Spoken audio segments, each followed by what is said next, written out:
You call that radio?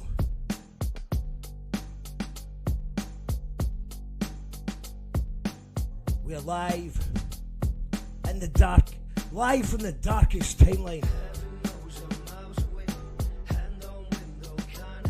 Bram Gieben in the house.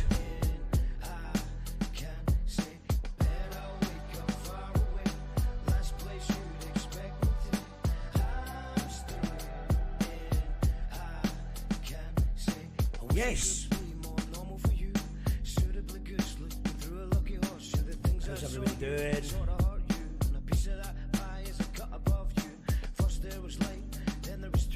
up. Hello and welcome to Call That Radio. We're live from the darkest timeline, which also happens to be the name of the new book from Bram Gieben, who most of you will probably know better as Texture. Texture actually won the fans' favourite Song of the Year on Hogmanay last year. It got top 3 and it was a people's choice and the people voted for Texture. So a lot of you know him as a rapper, live performer, producer. He also in a past life was the Scottish Slam champion, which is the award for the best spoken word poetry, and then he retired because he completed it. And before that he's been a journalist and now an author, and I think we can go live to Bram right now. Hey, good to see you, man. The author, Bram Gieben, how does that sound? Got the book here to prove it as well. Let's see it. There you go, a bit closer to the camera. So I got real pages, there's words on them, guaranteed. So, what's first of all, how are you doing? The last time I seen you, you just played a great set on the tropical Isle of Arran. Oh, shout out to you for organising that, man. What an incredible weekend that was. Like, just the whole thing, the vibe, the people, the location. I think we turned up there after not a stressful drive down because it's dead easy to get there and get the ferry. But yeah, we turned up, like quite knackered and blah, blah, blah, got the ferry. And then you got there. And yeah, it basically we got ripped off by the taxi guy. I think we paid like 30 quid to get from where the ferry comes in up to the party. But then we got there and we were sat next to a waterfall, it was the guy playing bongos. The vibes were great, man. There were some excellent bands as well. What were those guys? Is it something Cowboys? Cowboy Hunters. Cowboy Hunters. Yeah, they were intensely good, man. Like I think really giving me grunge vibes. Yeah, I don't know. It's not a competition, of course, but I think if it is a competition, they might have won. Yeah, that's the first time I've ever actually seen them live. Shout out to John McKinley for recommending them, and then I've been listening to them for about a year now. Yeah, no, they were tremendous. Yeah, superb, so good. So what I've done here is, I've been told I'm a bit quiet. Okay, so let's just. Nice. Okay, is that better? Is that okay, Ali? You're my sound guy. Let me know if that's okay. I think because for people that don't know, I've not read your book yet, but I've read many of your essays. I'm very familiar with your artistic work, and I just said, what is it about? I mean, I know it's about end times. It's about. So you've just sent me a list of topics that we may speak about, and I made a wheel. Yes, the Wheel of Apocalypse. We were just talking about this before the show. I thought it might be fun since we're talking about maybe some quite sort of, I'm guessing, dark subject matter. I'm sure there might be a bit of hope in there, but it's about the future, and it's not looking that great at the minute. So we thought we'd gamify it, like everything these days. I mean, look, there's an advert. I'm not going to say because some of my audio podcast listeners will be putting this in audio. An advert's popped up on the screen from a company that we are not associated with, and that is life, innit? That's modern living for you. So we have a wheel. It's got everything from apocalypse movies to cyberpunk to drones to corporations, simulation theory, aliens, surveillance, artificial intelligence, predicting history. That sounds interesting. So I'm just going to spin the wheel of apocalypse, and we're just going to take it from there. Oh, fantastic! Let's go. I reckon I can do like 90 seconds to 2 minutes on each of these. Well, we don't need to be precise, do we? Cyberpunk. Oh, this is a good one to start with. So what is cyberpunk, first of all? So, I mean, if you've watched a movie, a science fiction movie, you know what cyberpunk is. It's an aesthetic at the moment, as it exists now mostly. But why is it important? And why is it important to me? So I was born in 1980. Cyberpunk kind of kicks off in the early 80s, 1982, 1983. It's got roots going back a lot further. But, really with the publication of Neuromancer by William Gibson, that really sets the template for what's to come. And I think, by the time I was reading this stuff, I was 13, 14. People like Bruce Sterling, K.W. Jeter were still publishing great books. So it also started to seep into mainstream consciousness. I think about 1995, you get Johnny Mnemonic, which was written by William Gibson himself, wasn't very good. Although it's worth a rewatch just for the talking dolphin and Ice-T. But yeah, by 1999, you come to The Matrix. And by that point, cyberpunk's gone very mainstream. But why is it important? I mean, I think it's the only literature that really talks about the transition that we've witnessed in our lifetime in terms of, I remember an analog childhood with no mobile phones, no internet. And then around about my 20s, that's when that stuff starts coming in and becomes dominant. And really, cyberpunk is the literature that kind of tracks that change and the consequences of that change. Concepts like the internet itself, avatars, like a kind of alternate personality that you play when you're playing a game or when you're online. All of these things are first expressed in cyberpunk. I think it's Frederick Jameson who called it like the ultimate postmodern literature. So I very much agree with that. And what I write about in the book is the ways in which cyberpunk is still useful to help us understand the present day.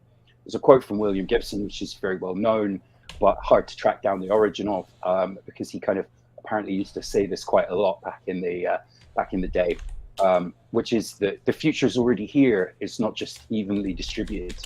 And I think that's very, very much an accurate description of where we find ourselves now. We live in a very technologically accelerated world. We've each got one of these, which is a powerful computer that we keep in our pockets, access to all human knowledge for the past, however many 100 years. And yet, there are people living in conditions in other parts of the world that we would very much recognize as apocalyptic. Scenes that would rival anything in Mad Max or similar post-apocalypse movies.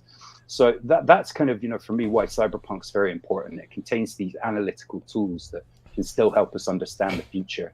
And I can give a couple of examples in the book as well of kind of lesser-known cyberpunk works. One is Sleep Dealer. It's a Mexican cyberpunk film from 2008. That's really brilliant. You should check that out. I won't say too much about it. And the other one is a book called Kaleidoscope Century by John Barnes. And that's one that I covered in an episode of Strange Exiles. I've got an essay on the blog there about that book, and I interviewed John about the book.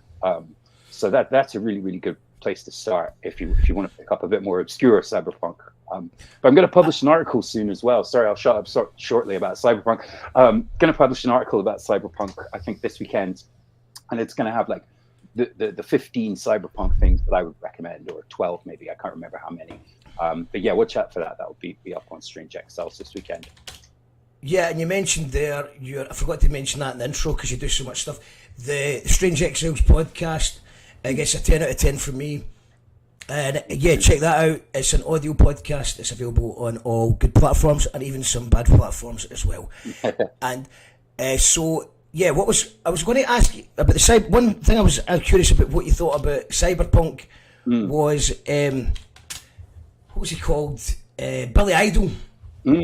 So I had no idea, but I listened to a podcast last year or something talking about how Billy Idol did a Cyberpunk album. Do you know anything about that? I am not familiar with the album itself, but Cyberpunk is a very 80s genre. And I think particularly now, if you reread Cyberpunk, one of the things that's really noticeable is that in most of them, nobody has a mobile phone, right? Like that's the most present day kind of bit of technology that is a very cyberpunk bit of technology that doesn't appear in Cyberpunk.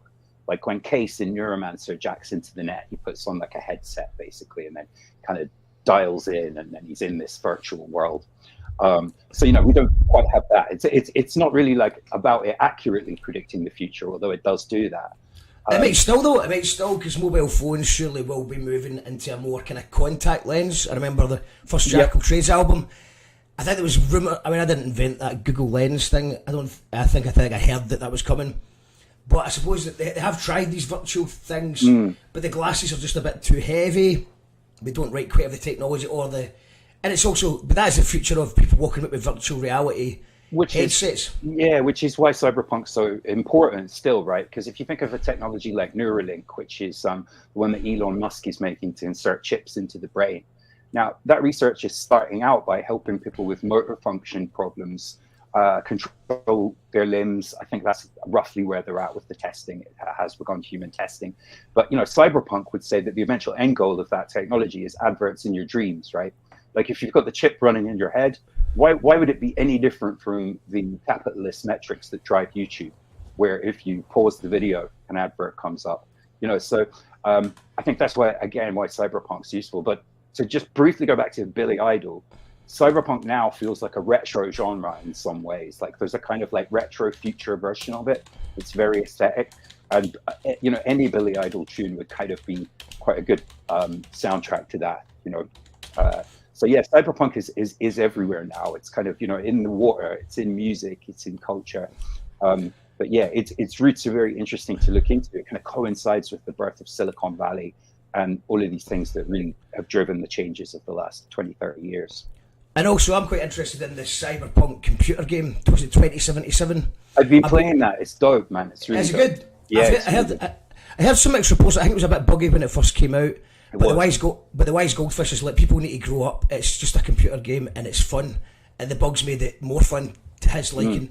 So, but I've obviously been clean of any computer games since my Football Manager addiction of 2011. So I've not had to. I've had to reel that in. But that is one game.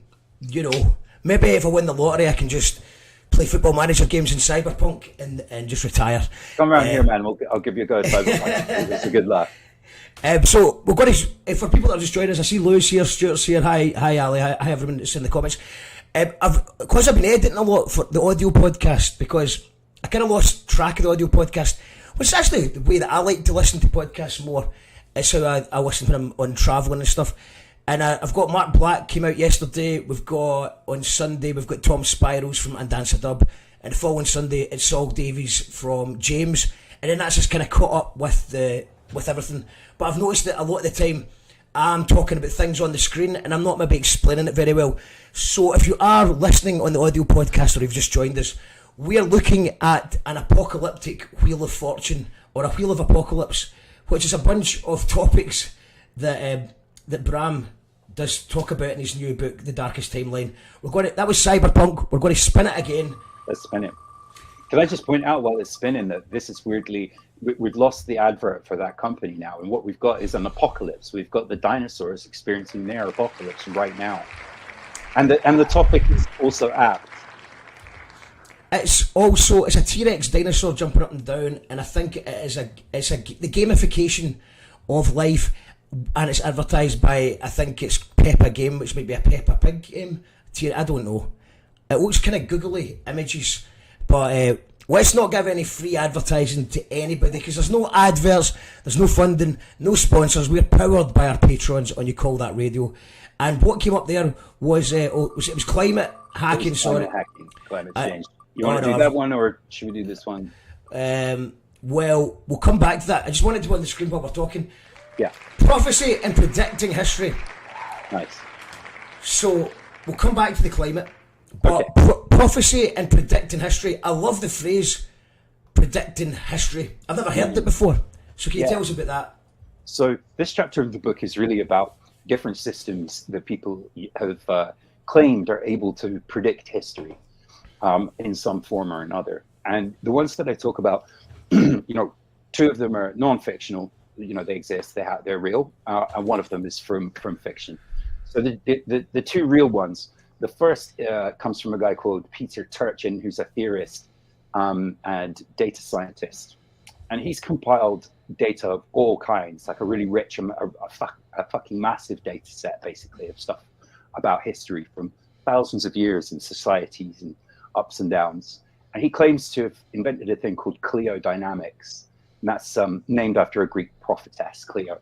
And the idea of cliodynamics is that it's a science of history. Now, other things have claimed to be a science of history. Marxism claims to be a science of history. He's trying to sell this as extra sciencey, basically. He claims he has the mathematics to tell when societies are going to rise and fall. And he says we're at a point where we're approaching a point where, you know, the current society, the dominant, you know, read Western society, is going to be overthrown or decline. And the reason that he's taken very seriously is that in 2010 he predicted that 2020 would be a really chaotic year in America. So, you know, at the time in 2010, kind of poo-pooed. When he turned out to be right, everybody kind of returned to it and said, okay, well, maybe there's something to this. So cliodynamics is a really interesting system, but I think, you know, the problem with a system like that is that if you're wrong, nobody's going to remember the theory. And if you're right, there's not much that you can do about it now. One of the things that he's you know, talking about is this theory that he has about elite overproduction.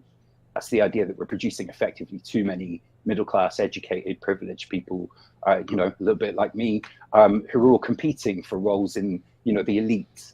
And that once you overproduce this amount of people, that's when those people get dissatisfied, and they start political movements that agitate for, you know, pulling down governments and overthrowing things. I'm not sure whether I lend much credence to this, but he's got lots of historical examples that back it up. Another form of predicting history that comes from the real world is this guy, a Scottish guy, William McCaskill, and he's widely considered like the founder of the effective altruism movement. And the idea of that was originally that it was a way of calculating where best to put your charitable donations and efforts. Now, that sounds like a good thing. It was widely embraced by like a lot of businesses, a lot of charities, and it's still the framework that a lot of those charities use. It's based on like a mathematical calculation. He called it a quality adjusted life year. And that kind of measures the amount of quality of life that someone experiences in a year. So using a calculation based on a quality, what you can figure out is who it's more valuable to save. You know, the person with a condition that causes blindness over here, or somebody with a condition that causes, you know, them to be paraplegic over here, or someone who's an amputee over there. That's a very cold, deterministic way of looking at things. And that's why it's quite convenient for big business, is that you can kind of use inequalities, kind of prove any outcome. And the effective altruism movement is now riddled with scandal. One organization bought like a massive country manor to use for events and said that they could justify this as an expense. You know, the other big one, of course, is Sam Bankman-Fried, who went down in the biggest cryptocurrency scam, you know, on record. He was saying as he went down that he could still justify that fraud using the logic of effective altruism. And then the final one is the fictional one, and that's from, I don't know if you've maybe been watching the Apple TV show, which is quite good. It's Foundation by Isaac Asimov. And this guy, Harry Seldon, who comes up with psychohistory, he too thinks that he can predict the rise and fall of history. And because he thinks the empire is going to fall, he creates effectively an arc to keep human knowledge safe through the dark times. So I end up landing on the idea that, you know, Harry Seldon really, like that version of it is maybe the best we can hope for right now, if we really are under the threat of our society collapsing, is that preserving what we love is probably more effective than trying to prevent or predict what's coming next, if that makes sense. Absolutely, that's really interesting. And, you know, we had a song which was "The Turtle is 150 years old, how do they know?" So when I think of predicting history, I'm always, obviously, I'm not well educated in science, geography, just lots of stuff. Not educated in lots of stuff. In your opinion, how accurate can we tell about history? Are we going to learn more in 100 years that proves that we're wrong about stuff? That's a difficult one. I mean, I think like most people believe in the idea of progress, right? So, you know, for instance, Steven Pinker and other kind of neoliberal figures would say that living conditions overall are significantly better for more people, and that proves that progress has happened over the last however many decades. The thing is, human lifespans are very, very short. You know, if you kind of zoom out, as Peter Turchin tried to do, to a kind of much larger kind of movements of centuries, it's much harder to say, yes, progress happened, because the fact is it's all swings and roundabouts. And that's what the philosopher John Gray says, is that history is neither a series of ups and downs nor a straight line of progress, it's chaos. And that societies that seem stable can kind of collapse out of nowhere. Ideas about morality, like frameworks that guide how we think about things and what we think is good, what we think is bad. Those can be experienced as compelling by the people that believe in them for any number of ways, but that's no guarantee against them collapsing or being under threat. And I think we're seeing a lot of that now, in the political sphere and in the social sphere. So, yeah, that answers your question. Yeah, it's just like, because obviously you get your sort of, it's mostly considered conspiracy theories for, whether that's the aliens came down and made the pyramids. You've got your people like Graham Hancock, who it's hard to disprove a theory that doesn't have any evidence. So, I always find it quite interesting how people can just say stuff. That happened, we weren't there, we can't really prove it. Yeah. Is someone backed up all our information just in case we have a power cut? Well, that's an interesting point. Like, another thing that John Gray says is that the dreams of transhumanists, so the idea that, one day we could upload our consciousness into the cloud somewhere, some digital heaven, or the idea that we could freeze our bodies and come back in 100 years when they've cured the diseases that are killing us, or the idea, that we could become cyborgs and like meld with technology and go off into the stars forever. All of these ideas are very, very dependent on the infrastructure that our societies have. Even a mind uploaded to the cloud still depends on physical infrastructure. Somewhere there's got to be a server that's switched on in a physical location. So a fire, a flood, a riot, a change of government, all of these things could threaten that physical infrastructure, and then the cloud's gone. So I think, you can't escape. Like, that's what John Gray says. He calls these kind of like Christian heresies. And what he means is all of these kind of versions of the idea of going to heaven, or the idea of being lifted up, like, because you're one of the faithful and the believers. And a lot of these solutions as well, like, there's no reason that a transhumanist solution to that problem would benefit people like you and me. It would be reserved for the elites. There's absolutely no reason, because it's going to be the product of capitalism and investment in research by capitalists. So there's no reason to think that the benefits would be shared out. There's no adverts when you call that radio. There's no adverts. We're a small bastion of independent get it thought, going. Are we cyborgs just now? I've got a phone. Like, I try and leave my phone in the house. I've made some moves, such as I've got an old school MP3 player. I couldn't find an iPod, but an old school MP3 player, and I try and go a walk in the park. Or when I was in Mexico, I had one phone that had all my social media available. They had Wi-Fi. Another phone was just a brick that I would, in case I got robbed. It was mainly, if I got robbed, I would say, this phone, there you go, because everything's already backed up. But that was just my Spanish number on it. So the only person that could phone me was maybe like a handful of people that I knew in Mexico. But when I would go for a walk, I would have my tunes on it and no distractions of social media. So, but that was just one of my solutions to it. But by having our phones, by being, my battery's dead, by being, are we half man, half machine already? The fact that we all think we're a bit smarter than we actually are. Like, everyone thinks like, science, I know a bit about science, and it's because we're getting our brain mixed up with Google. Yeah, I mean, that's like, if you look at Ray Kurzweil, it's like one of the guys who's saying that within 10, 15 years, we're going to experience a technological singularity, artificial intelligence, the end of death in many ways.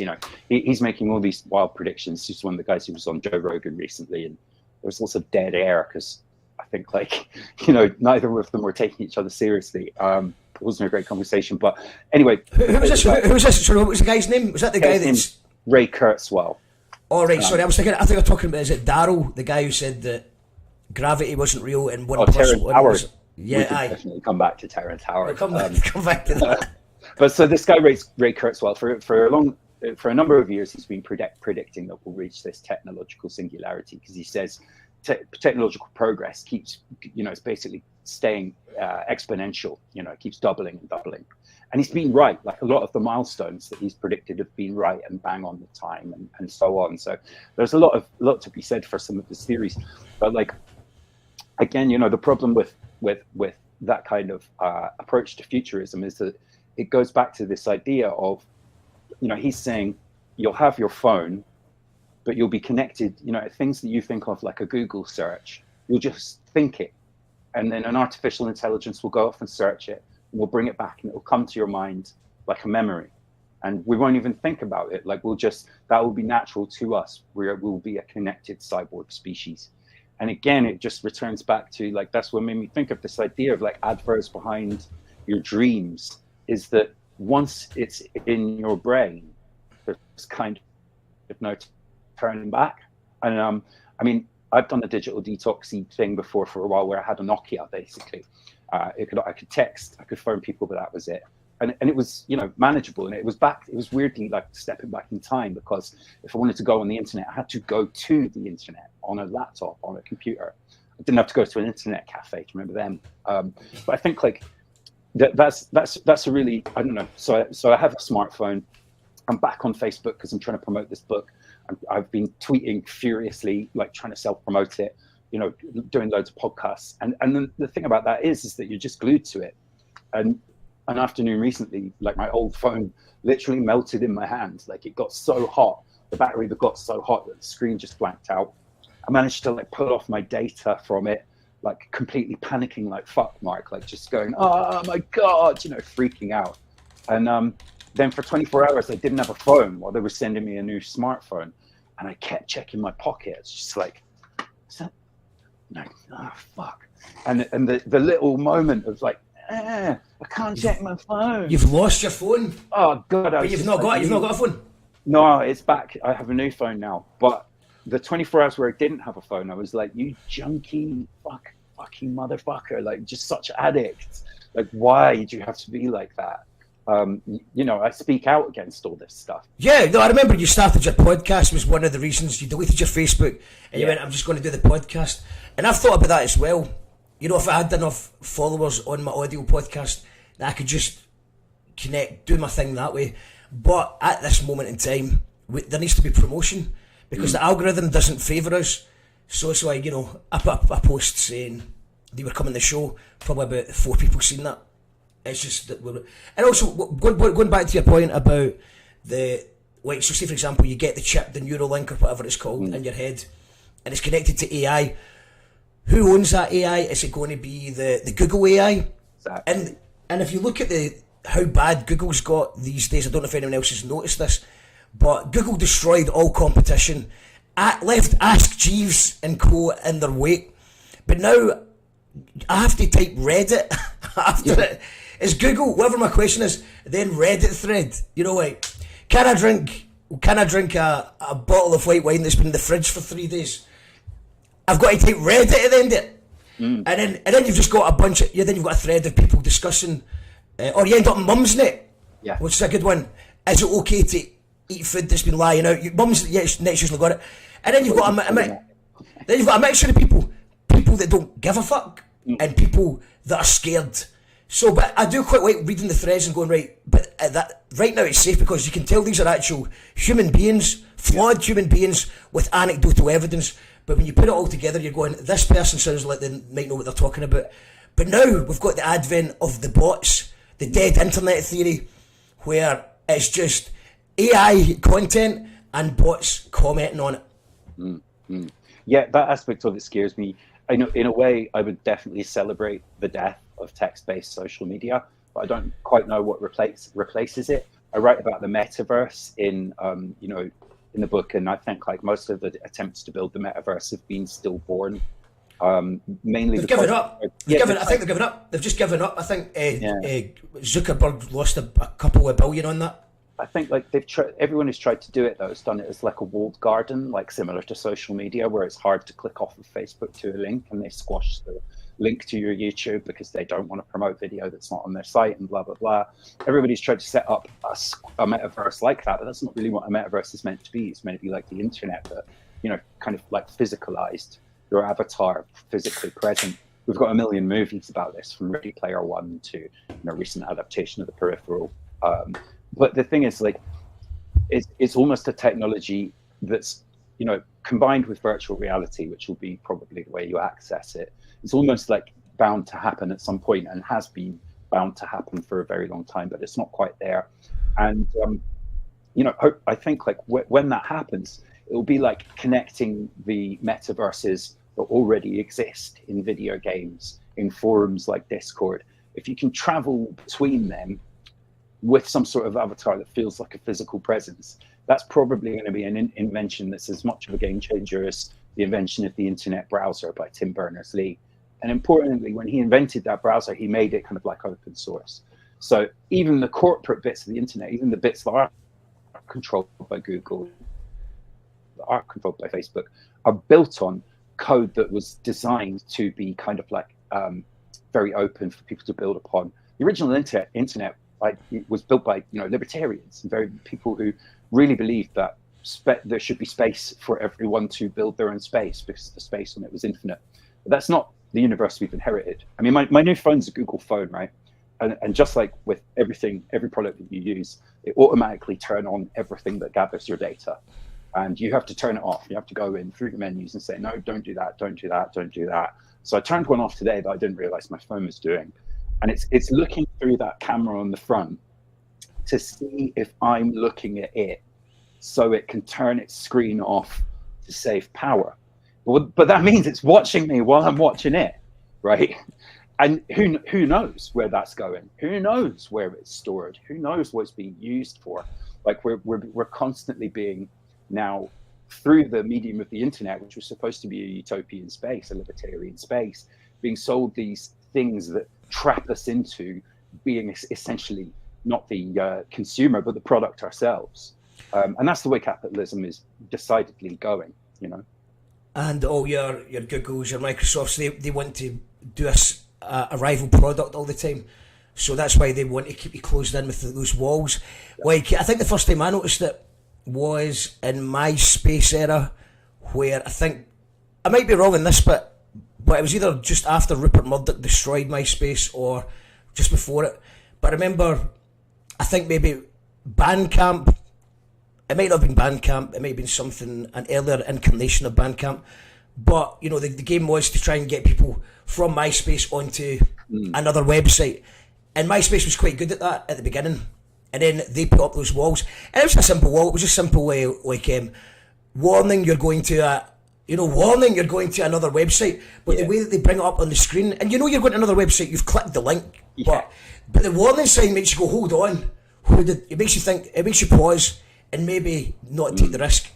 So these are good examples, right? Like, the story of MySpace, SoundCloud, and Bandcamp illustrates this perfectly.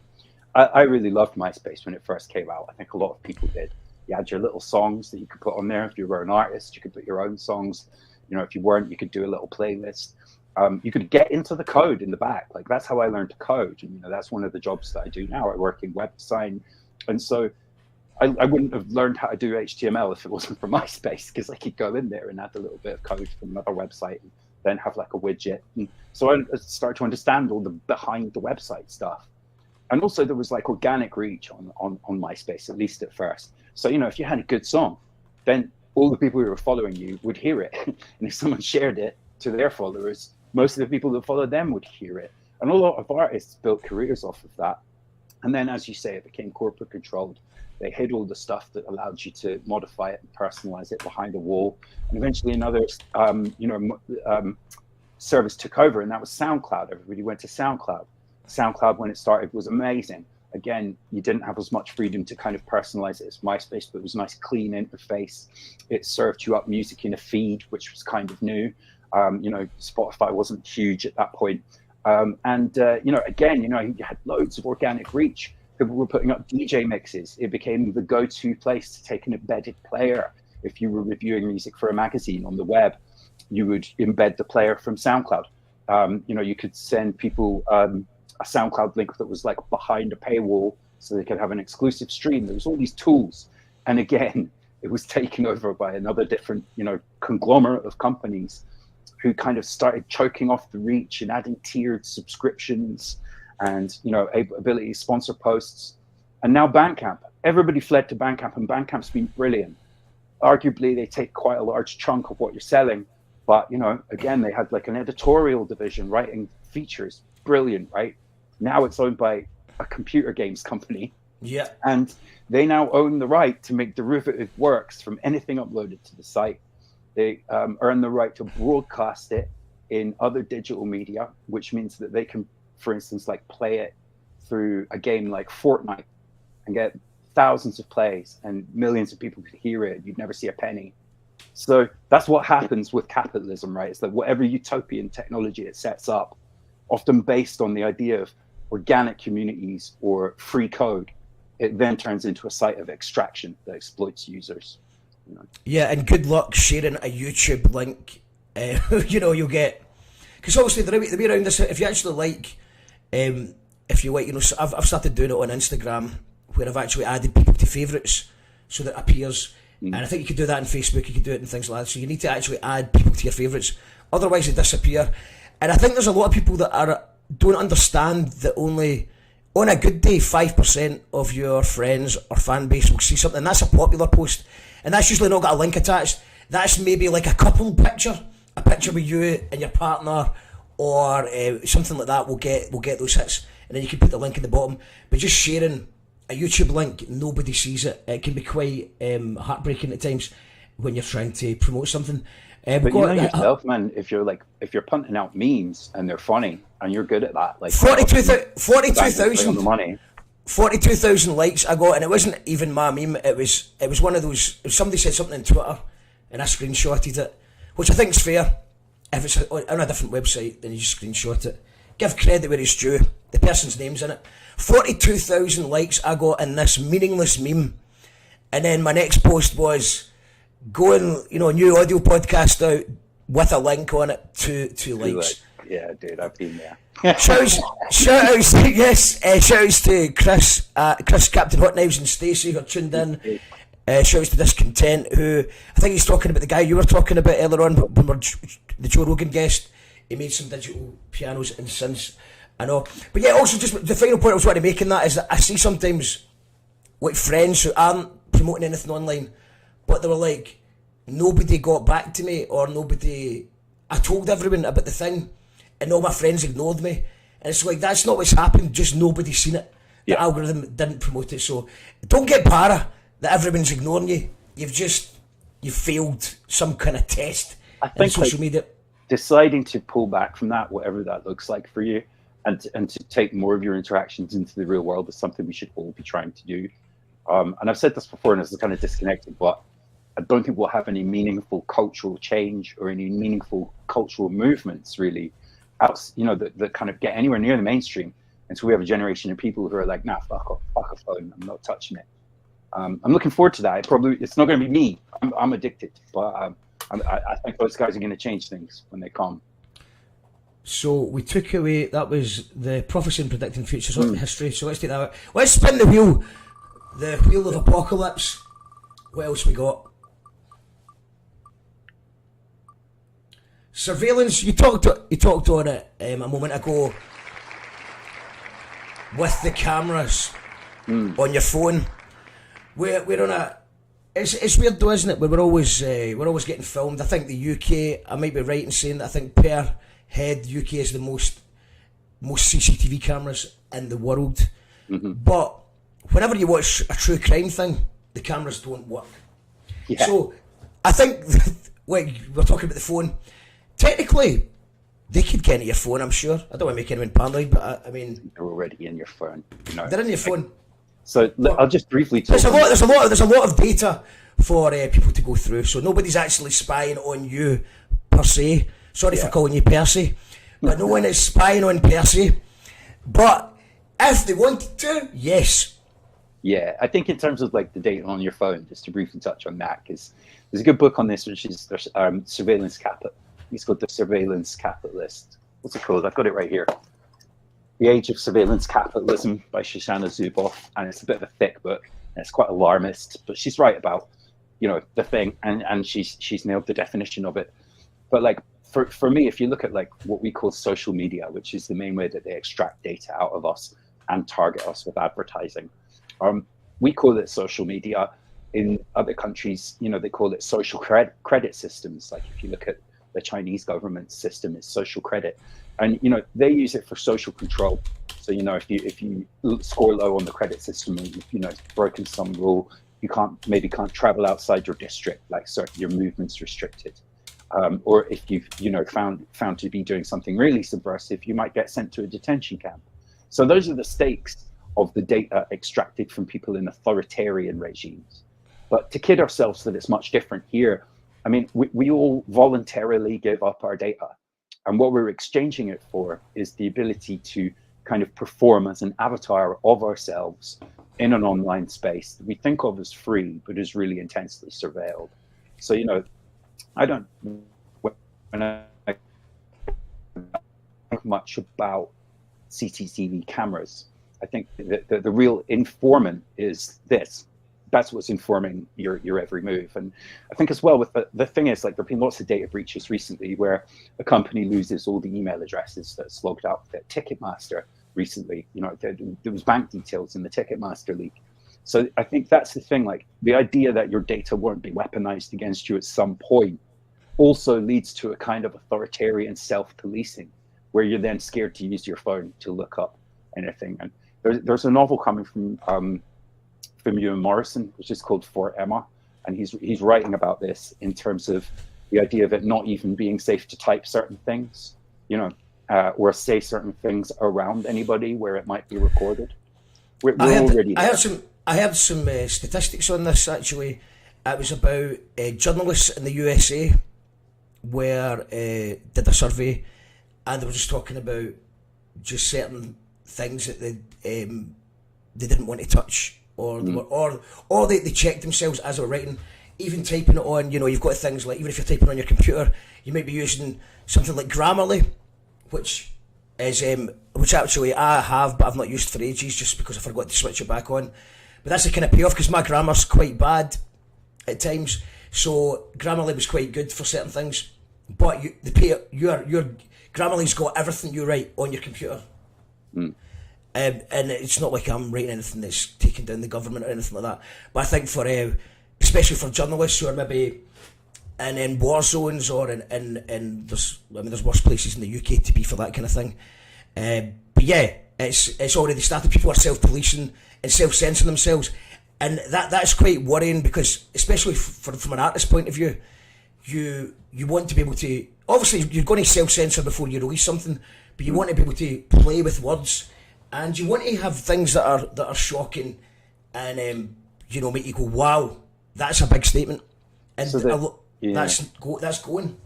So the cyberpunk kind of take on that would be, right, let's just even take like one thing really simple.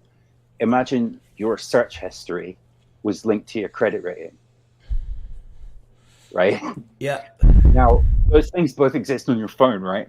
They both exist on the internet, in the cloud, in the records of various organizations.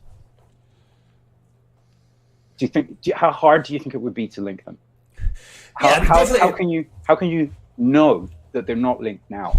That's exactly how a social credit system works. If you're going to go for a job with the MI5 or the FBI, they're definitely checking that. Oh yeah, they're checking your search history. They're checking everything you've ever posted. If you go for a mortgage, and all of a sudden you're withdrawing £100 at 4 a.m. Are you the kind of person that the bank wants to give a mortgage to because you might have a cocaine problem? And that's what artificial intelligence is very good at doing, is gathering data and identifying patterns, right? It's like 9:55 p.m. Yeah. He's going to the shop and spending £30 on beer. But they also know who you dialed after that, right? So that's kind of what I'm saying. Like, this is actually covered really well in season, I think it's 3 of Westworld. The character played by what's his name from Breaking Bad, Jesse from Breaking Bad. Jesse from Breaking Bad. He basically has been kind of ruled by the social credit system to be somebody who's going to kill himself. And so that becomes the crux of it, is that the algorithm knows he's going to kill himself before he does. which is very, very dystopian. But with artificial intelligence, you can automate so much of the data gathering and prediction that you can kind of like force the outcome. And we already have that with credit scoring. We already have it in a limited form. I know that I don't want to quote this one too much because I was definitely in my stoner conspiracy theory mode at this point a few years back, but it was something like an Israeli surveillance system that was owned by an Israeli company that was coming to Glasgow, and there was talk of pre-crime AI technology. Yep. And this is before the AI boom where everything's AI. I mean, in fact, there was an Amazon thing where it was AI, you walk in and you pick things up, and it turned out to be a hoax because it was just people in India watching what you picked up and then just charging you after it. So that's how much of a buzz, there's a bubble of AI. Basically, invest all your money in AI. It's going to pop like the .com very soon. But yeah, the pre-crime thing. So the idea, my understanding of that is that it can tell by just your body movements, the way that you're shiftily maybe walking by a car that you're about to commit a crime. And that'd be quite a worrying precedent because I can imagine. I mean, I can tell when someone's about to break into a car. I can tell when someone's about to jump me, when to cross the road, when things are about to kick off. So I can imagine that the AI would be able to roughly guess when crimes are about to commit. But you could have a situation where people are getting arrested for a crime that they haven't yet committed, even if they were going to. Again, though, like, Cyberpunk would always depicts like an exaggerated version of it in the future, but it's always telling us about something that's happening in the present. And that's exactly like what you're describing is already happening. When you look at the way that AIs are being programmed, we already know that they massively contain the bias of their programmers. We already know that facial recognition systems continually misidentify people of color. They continually misidentify people with, who aren't cisgender. Like these technologies are already discriminating against people, and in the real world, we already have networks of police who discriminate in that way. So it's just going to make those biases worse. That's the tendency of technology. It's going to contain the biases of its creators. It's not going to eliminate them. So in terms of that pre-crime stuff, I think already if you're walking down the street and you're in a particular area and you're a person of color and CCTV picks you up and someone spots you, the likelihood of you getting arrested is probably increased, right? So anything that turbocharges that technologically is just going to increase that level of discrimination and persecution. So that's why these systems, like, there's a lot of talk about fail safes with AI and with facial recognition and all these things. The problem is that if you put a fail safe in a country or a group of countries and they can all agree on it, which is itself very challenging, there's just going to be a country who doesn't abide by that agreement who's going to get ahead of you in the race. And a lot of the time, that's how tech companies get their patents, really, is by kind of playing on that anxiety or presenting a version of the technology that seemingly has fail-safes. And then further down the road, you find out that those fail-safes really have been kind of bypassed or ignored. And it's just been, that's how this extractivist data mining capitalism occurred, is that none of the safeguards that were promised were real. And obviously there is inaccurate. But I mean, who knows what technology exists that we don't see, which is always quite interesting to ponder. When you see movies and you're like, did somebody know something before it happened? Did they have an insight to it? But, right now, even if you look at the way tagging photos, I think you can switch it off. I think I've switched it off. But it's like it automatically tags you in photos because it recognises you. Yeah. Obviously, there's mistakes there. I mean, I've got two friends who don't actually look like each other. John for the Moods and my mate Big Al, they don't look like each other, but in one specific picture it offered to tag Al, and I was like, wow, that's crazy, because they do actually look a wee bit like each other in that one photo, but they don't look like each other at all. So there's mistakes. Also, what I'd recommend is put on some weight, because my fat face is not being recognised anymore. So yeah, eat as much as you can and put on weight. Get fat, they'll never find you. Let's spin the wheel. Yeah. So that was so take surveillance out, and I think we'll take social media out because I think we've done enough on social media. Yeah, there was some stuff that I don't know anything about that I'm interested to get to. So the wheel of apocalypse is spinning, and we have artificial intelligence. I feel like we covered that as well. We've had apocalypse movies. Oh, apocalypse movies, brilliant. It just went over to apocalypse movies, which actually is quite a good segue, because I was just sort of briefly went on the point of, when you see things in movies, is that a conspiracy theory that people knew what was happening, or is this people that maybe work in engineering and they know what's coming next because they know what technology we have access to? But yeah, just you take it away with apocalypse movies. Nice. And to leave the technology aside for a moment, the classic apocalypse movie is the movie where all the technology's gone away, right? Or the technology or the people have gone away, or the people have been replaced by some sort of like mutant, or they've been replaced by marauding gangs of bikers. And it's usually like some sort of wasteland or kind of like crumbled, decaying, like degraded version of the world we live in.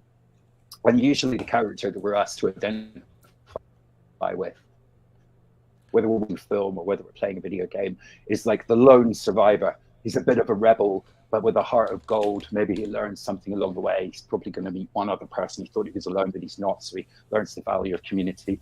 And there's, loads of versions of this story.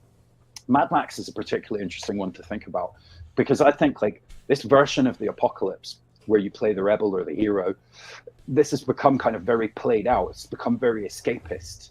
Even something, if you look at like Mad Max Fury Road, it's so colorful. The colors are turned up. The action's really intense. It's all these crazy cars and lots of spectacle. And so you can kind of exist in this story, which is about basically Australia being completely leached of resources and humanity descending into this Darwinian kind of epic conflict of the survival of the fittest and the most ruthless. That story plays out as an adventure. If you look at the original Mad Max, so that comes from a tradition of Australian cinema. They made quite a lot of kind of crazy car movies in the 70s and 80s. The Cars That Ate Paris is a really good one if you manage to track that down. It's about sorry, say that again. The Cars That Ate Paris. All right, cool. No, I have that. And it's about a gang of like really crazy looking like punk cars and people in the cars, but I think for a lot of the movie you don't see them, and they kind of invade and terrorize this town. So there were quite a few movies made in this genre, and they were like low budget thrillers, sci-fi kind of horror things. And Mad Max is kind of that genre, but slightly sort of elevated. But the reason the original Mad Max is more interesting to me than Fury Road is that it's not escapist. You see Mel Gibson as somebody who's a member of society, he's a policeman. And all around him, order breaks down until everything is taken from him, and he becomes somebody who will make those ruthless choices. And so in that sense, like, it's all the more relevant, all the more real now. If we're facing the prospect of collapse, that's how it will happen. It will be very personal. It'll happen to you intensely when you least expect it. And it will be, involve losing something that you kind of didn't necessarily appreciate was possible to lose. That sense is very palpable in the original Mad Max. Whereas in Mad Max Fury Road, that idea of, somebody who's like a grizzled outsider can survive and triumph in that scenario, that's much easier to identify with and kind of come back feeling fine. So yeah, the idea of apocalypse movies, post-apocalypse movies in particular, I think they've become a bit of a playground. They're the background to kind of teen romance drama and things like The Hunger Games. I kind of tie that in the book back to cyberpunk and say that that's why cyberpunk is a more useful genre still. And what do you think the most likely apocalypse is? Sorry if anyone's stoned watching this, by the way. We're just we're just throwing out some ideas. Apocalypse, is it nuclear? Is it a virus? What do you think? I think probably, again, I'm going to go back to this Gibson quote about the future not being evenly distributed. I think the apocalypse is already here. I think it's already happening. I think that if you live in the West, you're probably insulated from it to a good degree. There are conflicts over resources happening now. If you look at major geopolitical conflicts, a lot of these, if you dig a little deeper, are actually conflicts over things like water or farmland or basic resource necessity things. And that's only going to intensify as climate change intensifies. So I think like in the movies, it's always something like, if you look at that movie, The Day After Tomorrow, there's a huge climate event that's game changing. And the day after it, the world is totally changed. It's frozen, and Gyllenhaal, I think he has to cross the Arctic to find his son. That's always the story that you get. Whereas really what will happen is it will be asymmetrical. So some places, 1 million people will die drowned in floods. In other places, lots of people will just lose their homes and the coastline will shrink. In other places, like entire ecosystems that kind of sustain the local population will be cleared for farmland because other parts have become impossible to farm, and that will trigger further infrastructure collapse. So it's about the interconnectedness of those things that could cause cascade effects. What the research on that says that we understand these poorly, and that they're almost definitely on the way. Furthermore, certain people are going to be insulated from it, and just like now, they're going to be saying, well, this isn't happening here, so I don't really see it. So I think we're already in that situation. And sort of, the people who revel in imagery and stories about the post-apocalypse are the people who are the most insulated from it, arguably, So I don't think it's possible to say what's likely. I think that's a great answer. That's a great answer. Because obviously, you're coming from your own selfish point of view. So West Coast of Scotland, so there's a climate disaster, the food and stuff is at a premium, then that's more likely to set off a nuclear war. So West Coast of Scotland, we'll probably get the nuclear kind of apocalypse, and probably. Well, I don't know. I'm not going to give any addresses, but yeah, West Coast of Scotland's not good for nuclear bombs. But yeah, it could be as things get worse in different places. Another thing, it's an apocalyptic thing. Just you were describing those post-apocalyptic films, is you have seen them by now. All the YouTubers now, they're all going to Philadelphia and places with really bad drug problems, and it's went from heroin to then fat, and now even more worry. I mean, I think the main worry with fat is that it might be 100 times stronger than heroin, but it's a lot cheaper. So that was a problem. But now you've got a thing called Trank. That's with a Q. I don't know what its medical name is, but that's what they call it on the streets, according to the YouTube vlogs. And you're actually getting, I know that people say there's a bit of a zombie apocalypse, outside Central Station, when you've got lots of addicts together and stuff like that. But when you actually see what's happening with Trank, where you've actually got flesh-eating viruses as a result of using a drug like that, and people are kind of, unlike other drugs which might sedatives which have a sedative effect if you fall asleep, with this you kind of still can walk, and you're kind of nodding off, but you're kind of sort of leaning over and still walking, and it does look like a zombie film from the 80s, I would say. No disrespect to anyone who's addicted to anything, by the way, that is not what I'm trying to say here, but there is a zombie effect. What does that tell us, though? I mean, I think it tells us a couple of things. Like, first of all, drugs that have hideous effects on the body, they've had those for a while. Do you remember crocodile? I think that was the one that made your skin scaly. And that's kind of more Eastern Europe has got a big problem with that. Yeah, bath salts that makes you fucking psychotic and foam at the mouth and attack people. These are all drugs that tend to be, drugs that are accessible to poor people that can't afford drugs of a higher grade, or let's not get into the complex problems of addiction. Like what it says. Also, can I just point out? I just got to stop you there, because it's about money and availability, but it's also down to the horrific drug laws that we have, whereby new chemicals are coming from China. I think the UK now is kind of stamped down on anything. But for a while, those research chemicals, we were getting things like 2CB, which were actually, I think most people would agree, were quite enjoyable. But then they were made illegal, so you were just getting, people were tweaking the chemical ever so slightly, and you were getting a very, very different experience.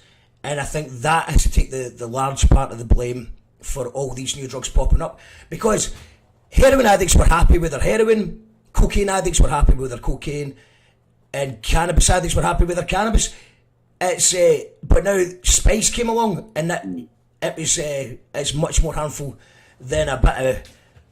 But look at where spice is a big problem. It's like in jails where they smoke it because it's more easy to burn surreptitiously than weed. But so what two things does the story of the addict as zombie tell us? I think for a start, it tells us that we've created a society where if people fall through the gaps, if people live in a place which we've decided, doesn't count, then we're able to kind of live our lives without seeing them. And that's a really worrying trend that I think is only going to increase as the pressure on a very unequal world, as the pressure on the people at the bottom of that kind of pyramid increases. We're going to have to not see a lot more, and that makes us more complicit in what they're suffering. I think the other thing that it tells us is that for many people, the capitalist system that we've created is a really oppressive one psychically. Like the experience of having lived through the social conditions that capitalism creates, and the poverty, the immiseration, the trauma, all of these things compounded, lead people to want to escape. And at the moment, we're inventing more drugs.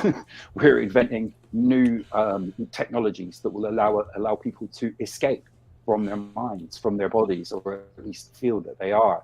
So this is not going to be a problem that goes away if the drugs go away. It's not going to necessarily even be a problem that's solved if we legalize the drugs, although we could probably mitigate a lot of the harms. So yeah, I mean, it's the only solution to that problem is to see those people.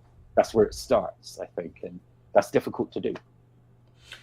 And also from a poverty point of view, with more and more people struggling with the cost of living crisis, and I mean, obviously you see people that are homeless that take drugs to get a heat in them, but just people that just can't afford to put the heating on or eat food.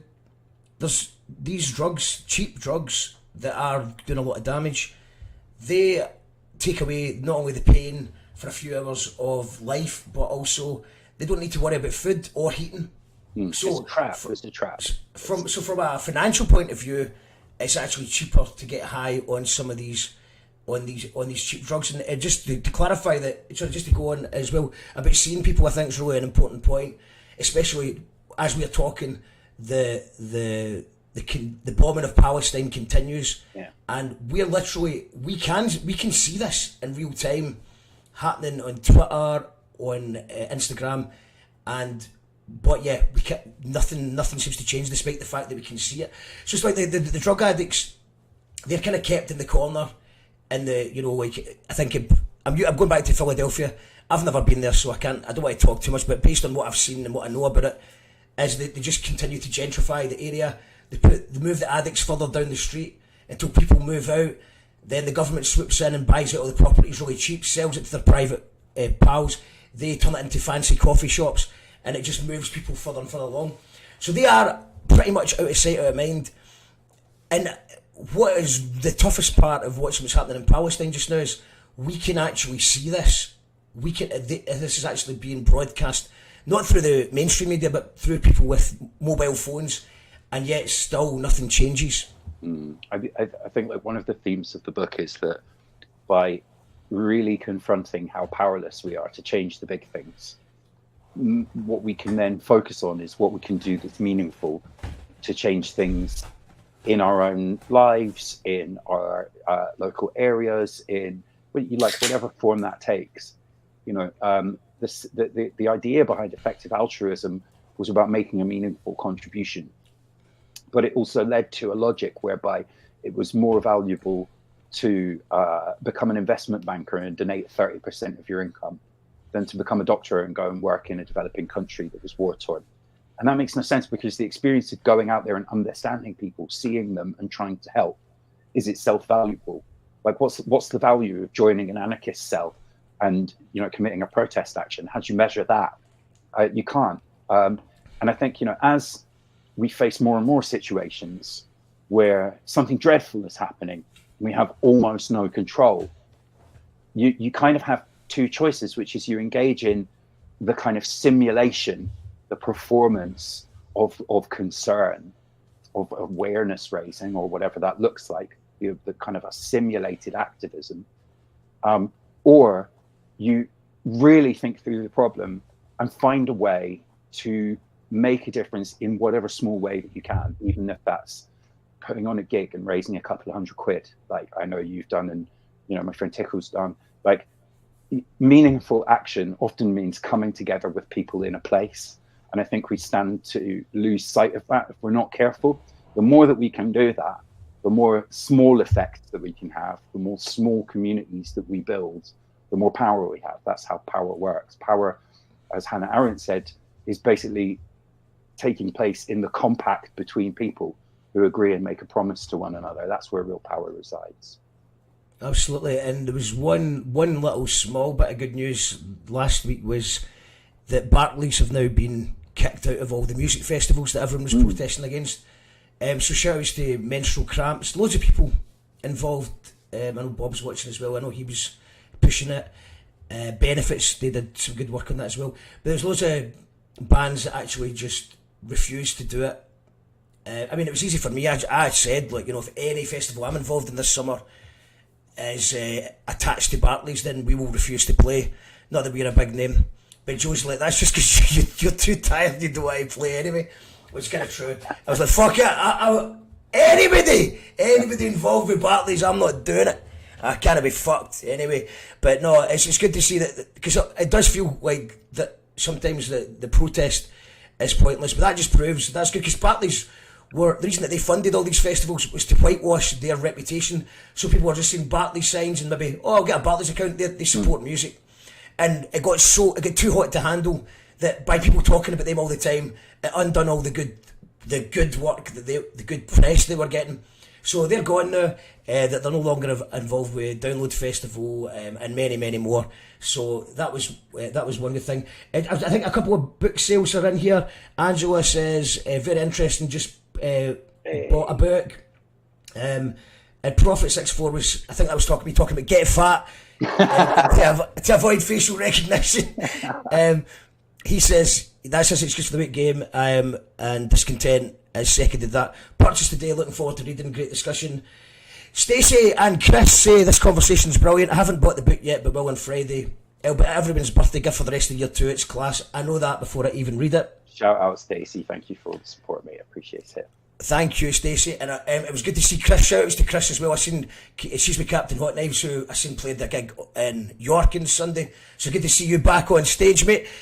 Stuart says enjoying this. Thanks for tuning in, Stuart. So I mean, I was going to cut it off at an hour because the football was starting. As you can see, I've got my home nations talk. Oh, it's tonight. Yeah. It's okay. That's why we started at 7 and not 8. But I'm happy to spin the wheel again. Let's do one more. Yeah, well, I'll catch the second half in the pub. But it's okay, I'm not in any rush. This is interesting. And there's a couple of things on this wheel that I know nothing about. So I'm interested to get to one of them. So we'll take away the apocalypse movies. Where are they? I think we've taken it away. Okay, so let's spin it again. The Wheel of Apocalypse. And I've put a wee link in the comments for anyone who hasn't got Bram's book yet. Oh no, Artificial Tales, we did that one. Can we just skip that one? We'll skip that one. Some of these things run adjacent. Let's get to something else. So we missed climate hacking earlier on. I've never heard the phrase climate hacking before. Obviously, I'm aware of climate change. But please tell me about climate hacking. So climate hacking is the idea that you use technology to solve the climate crisis. So it covers a broad range of solutions. Carbon capture is one of them. You know, in some way, a machine sucks carbon out of the sky.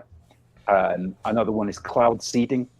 The idea is that by using clouds that are artificially generated, you cover various bits, of where the sun is coming in and cool down the temperature, and this evens out the temperature in some way.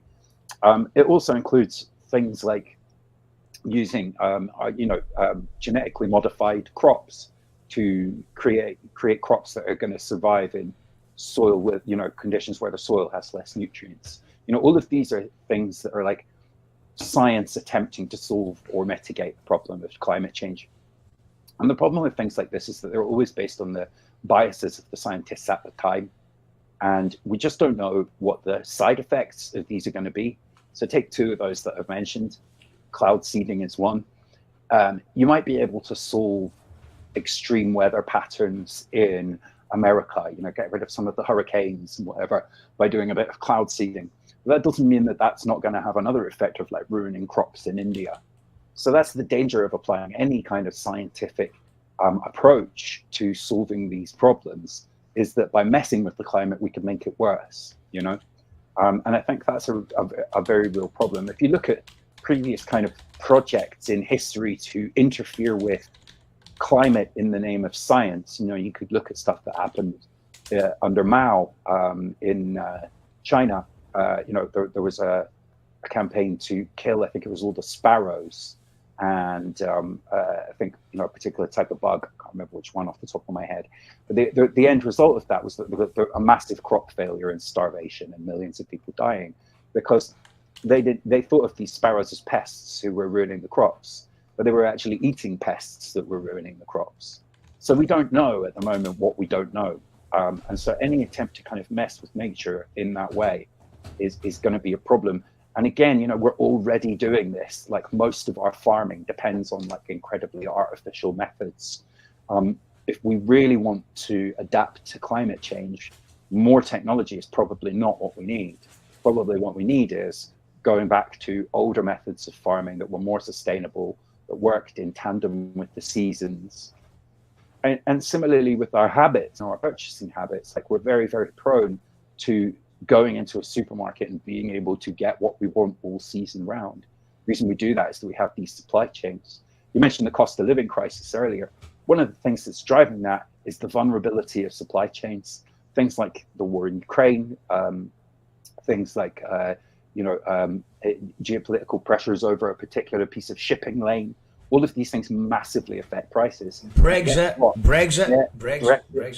And guess what? Companies take advantage of that. They see everybody else raising their prices. Now, it might not have got more expensive for them to run their company, but they have to put prices up at the same rate, or, essentially they're not being competitive. So capitalism in all kinds of ways is going to undermine anything we do anyway, and more technology might not be the solution. Jim Bendell and Arne Naess are two people that are really interesting to look into. They basically advocate things like degrowth, deep adaptation, and deep ecology. And those are all things worth looking into, because they're all approaches that are about finding a way to live more in harmony and to build communities that do the same, and to look at the future of humanity in the shadow of collapse as being not something to fix or solve or prevent or avoid, but just something to live through. And so I think those philosophies are really, really interesting places to start if you're trying to think through this stuff. Yeah, the butterfly effect with nature is pretty, I remember one of my friends saying he had a phobia, R.I.P. Fergie, he had a phobia of seagulls. I don't know if he had a phobia, but he hated seagulls. And when the bird flu scare, I don't know if it was an outbreak, but it was a scare. Maybe you remember it was 2009, 2008 something. There was a bird flu scare. A couple of people did actually die in the UK, sorry. But it wasn't as bad as they thought it was going to be. Mm. But he thought that was a good excuse to cull the gulls. He wanted to cull the gulls. He went, this is perfect. It's following a lap. Animal rights people can't say anything if we cull the gulls. And they liked all the other animals, just not gulls. So he wanted to cull the gulls. But, you take one thing out of nature, then, obviously I would be happy to get rid of midges. I've still got midget bites from Aaron. Aye, man, the midges in Aaron are brutal. For me, it's wasps. I hate wasps. What are they for? Yeah. But this is the thing. Nature is like an incredibly complex, interconnected system. Everything depends on everything else. You take one thing away, you just don't know what's going to happen. Right now, the coral reefs are dying off. We don't know what that does for ocean biodiversity. The sea is warming and becoming more acidified. It's full of plastic. We don't know what that does. It's full of jobbies. The Tories have filled the sea full of sewage and jobbies. And I don't know why people talk about that. People don't talk about that. You can't go for a swim in England. You can't go for a swim in England. There's microplastics in our bodies. If you think about like the rainforest in Brazil, like in South America, for years and years, shamanic people that lived there used the plants in the forest to treat various ailments. And what you have when you send scientists and botanists and biologists in there is that you are constantly finding sources of new medicine. And yet we're clearing that land to grow hamburgers for McDonald's, to grow soy, to grow all types of crops that are unsustainable and that we love, right? So this is the thing, like the people that are doing that clearing often have to do it. Like sometimes it's a corporation and sometimes it's somebody who just has to survive in capitalism and the land's there and they need to use it to make money. But what we're doing every time we do that is taking another thing off the board that could be the domino that tips everything. And that's kind of what this book is about, right? It's about how close we are to kicking over the wrong bit of masonry and the whole building fucking collapsing. I don't think until we understand how precarious the present is that we can really understand how precarious it is for other people right now, and sympathize with them and empathize with them and do something in the real world to help them, you know? I've also heard that, maybe true, maybe not. I like to clarify that don't take anything I say as fact. But I heard that in certain parts of Latin America that there is more money in avocados than there is in cocaine in certain places. So what you're getting now is people making quadruple the amount of avocados they used to make. But that used to be their diet. The people that lived on that land used to eat avocados. And now these people that farm the avocados can't afford to eat avocados. So now their diet's changing. And they're probably getting the burgers that are getting grown somewhere else. So that's changing it. And it wasn't until I actually went to Latin America and I ate some of their food that I realised that my gut wasn't ready for some of their food as well. So we are messed about with stuff. Speaking on things that I've got no factual basis on, here's a theory. This is going back to my stoner. That's why it was like people, you need to wake up and watch YouTube documentaries. Here I did all this stuff. I smoked loads and watched everything. But there was one that I always found quite interesting, and they can't really prove it either way. And they think that a lot of the problems with crops is down to bumblebees not being confused by the radiation caused by Wi-Fi signals and mobile phones. I have looked at this recently. They said there's actually no proof of this, but it's a theory that nobody. Lack of pollinators, though, is a real thing. And insect populations are dying at an incredible rate. Like, I didn't do a huge deep dive into the science of climate collapse in this book because I'm not a scientist, right? But all you have to do is do a bit of Googling, look at things like, studies from PLOS1 or NASA. These things detail how vulnerable all of these systems are and how far down the road we are. And you notice that, like, 1.5 degrees C was the thing that everyone was saying we can't reach 1.5. I think just read today, out of the last 12 months, 8 of them have been 1.5 C above that level, right? So we're already there. And yet when you read about it, people say, well, if we don't do X, then this will happen. Or unless we do this, that will happen. We're already past if and unless. We're already in how do we deal with this thing that's happening, I think. And as Angela says, so many people with gut problems probably due to pesticides. So, yeah, what I would say is, I once again don't know anything about this, but pesticides, that was Monsanto, who we know cannot be trusted. They just came up with something that killed not just the things they were trying to kill, but other things. We know that the pesticides are probably bad for humans as well. Must be. It's got to be in it. Long term, we'll find that out. And the Wi-Fi thing, I don't want to cause a Wi-Fi scare story, but I mean, the internet just suddenly just came out of nowhere, and then everyone's like, "Oh, I don't want to have to be connected to it. I want it to be." So Wi-Fi just happened overnight, and then with Wi-Fi, I know I sound like a mad conspiracy theorist. I'm not saying this is happening, but I'm just saying there's lots of things wrong with the world. What could it be? Definitely pesticides is probably bad.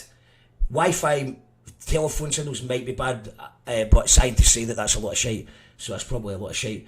Richard saying patenting the plant medicines found there. Yeah, I mean that's another discussion entirely about big pharma not wanting people to have access to these things that they can't patent, and we could go on all day about that. I 100% believe in just legalising all the drugs, and so that people know what they're taking. Shouldn't drug testing, patent a drug. I don't. Yeah, decriminalise it. Let people do tests. We're losing too many people, especially with this FET coming over. If the FET starts happening the way it's happening in the USA over here, that's terrifying. The idea of someone having a line and just experimenting and then not coming home is terrifying to me. We'll spin the wheel. Let's spin the wheel. Let's do it one more time. Let's do it. One more time. And then I maybe just... Is there one you were like hoping would come up? I don't know. There was just a few things I didn't know. So, drones. Okay, let's go for drones. I think we kind of covered drones. We covered it. Okay, we have. I mean, We've I covered. would say, like, let me give We've you done 30 drones. seconds. 30 seconds We've on done. drones. The reason drones are really dangerous is that they keep getting smaller and cheaper. And so we are going to end up in a situation where making a fleet of programmable weaponized drones is both very easy to do and very cheap and very available. And if you want to say, well, we would restrict that, we would make the sale of those things very difficult. I mean, I would refer you to the US market for guns, where it's just wildly out of control and very difficult to regulate, and it's not going anywhere. And anyway, you can already get a 3D printer with an online free blueprint that you download from the dark web, print what's called a ghost gun. So drone technology of that level is coming. The ability of one person with the technological know-how to bring down critical infrastructure or wipe out a huge amount of people is coming.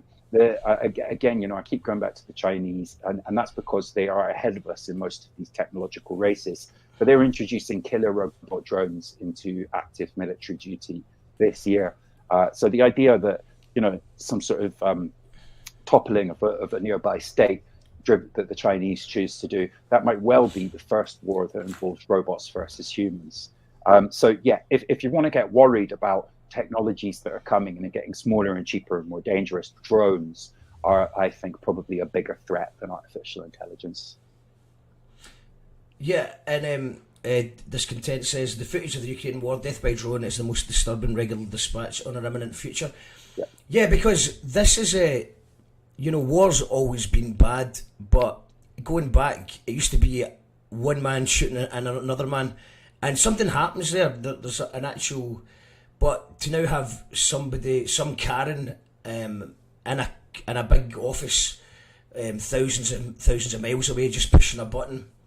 It takes away. I mean, obviously, a lot of these people are psychopaths anyway. They don't care, but the idea that they think that they're on the right side of history and they're pushing a button is terrifying, because there's no consequences for them. They don't have to worry about anything.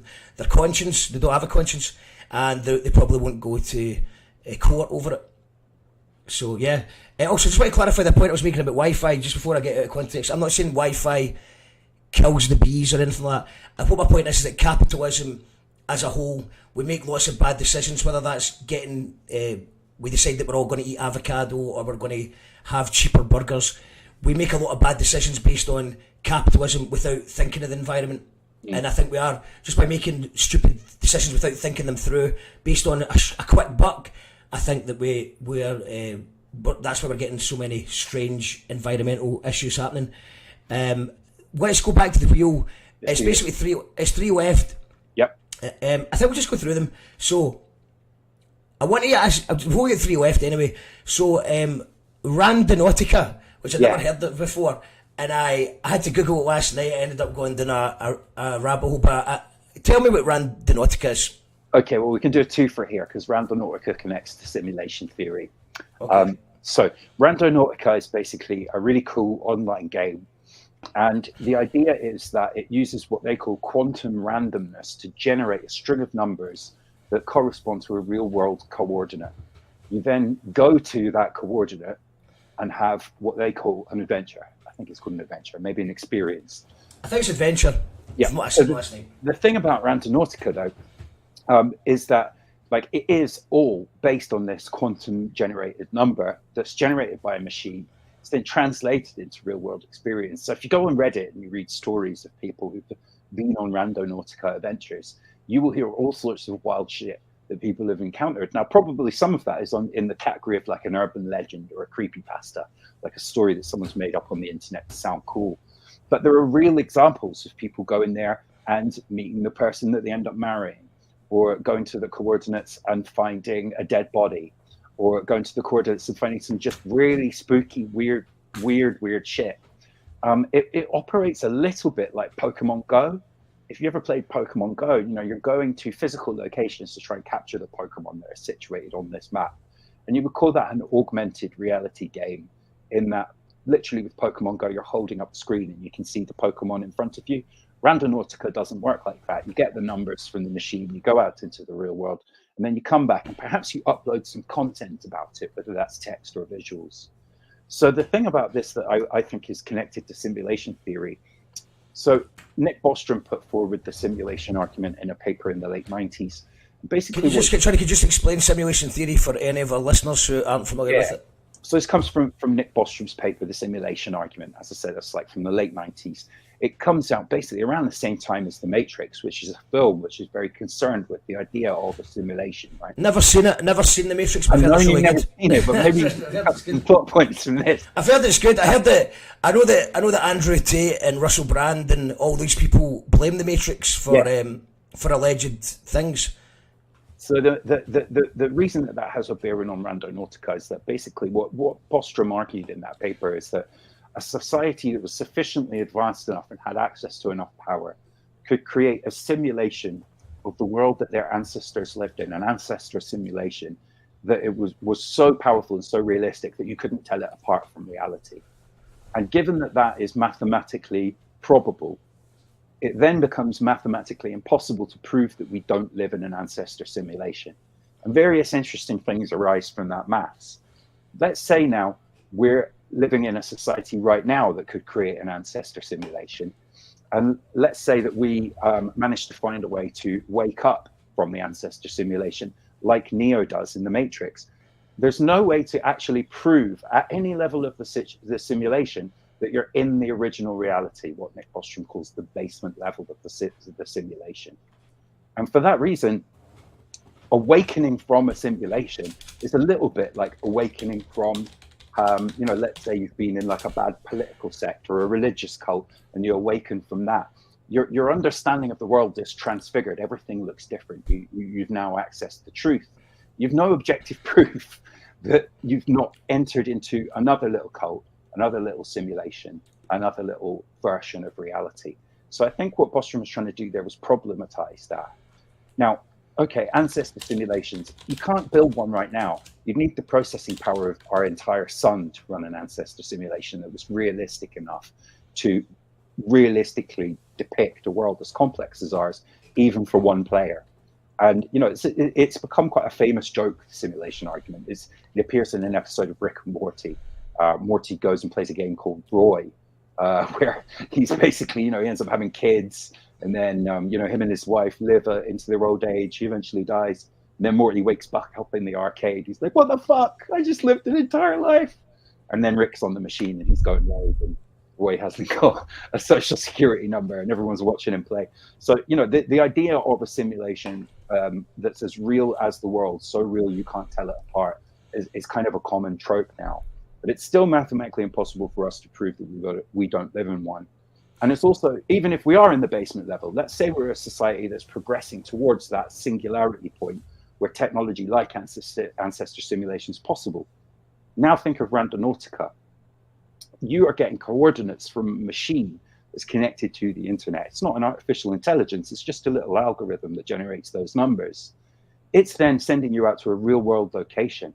Lots of people who go on Randonautica trips actually feel like they found proof that we're in a simulation, because they find themselves in like an abandoned backlot of a Dunkin' Donuts or the middle of a cornfield. Or they find a briefcase, things like that. There was the most famous one for people who don't know is someone found bodies of people in a suitcase. Yes. And then the other ones was like creepy things we're finding.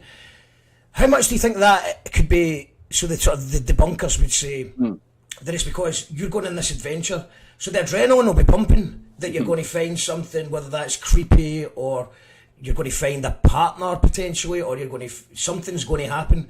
So if you walk out the world, I mean, right now we look at the world with our headphones on. I'm not trying to make small talk with people if I've got my headphones. I'm just trying to get through my day. We're looking at our phones. We're stuck in our own little world.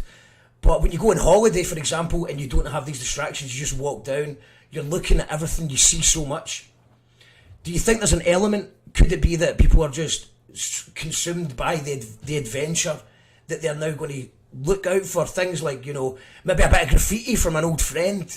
Or Yeah, you're 100% right. The human mind's a storytelling engine.